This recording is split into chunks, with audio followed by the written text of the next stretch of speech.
Punto final para a Festa do Boi ata o ano que ven.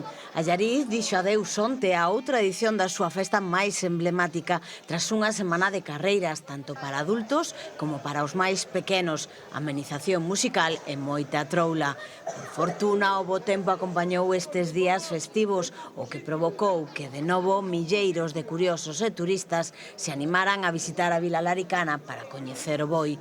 Pero non só as saídas dos animais, porque a súa tradición, historia e música polas rúas son igual de importantes.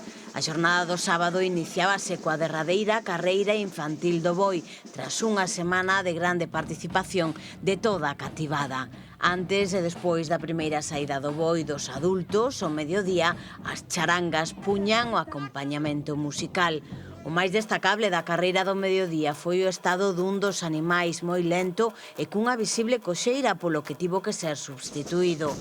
Pola tarde, ás 8:45, houve un encontro de charangas no Eiró que fixo as delicias dos presentes. Ademais, serviu de antesala a segunda saída do boi do día, penúltima da semana. O domingo tiña lugar a derradeira saída dos 4 bois ás 7 da tarde. Como remate, a vila despediu ao Xan de Arzúa co seu particular traslado en forma de procesión desde o edificio do Concello de Allariz ata a Casa do Boi. Todo isto en compañía, como non podía ser doutro xeito, da música da Murga Chicoria. Despois dunha semana, 9 días en total de música, festa e carreiras, Allariz despediu ata o 2025 a súa celebración máis recoñecida.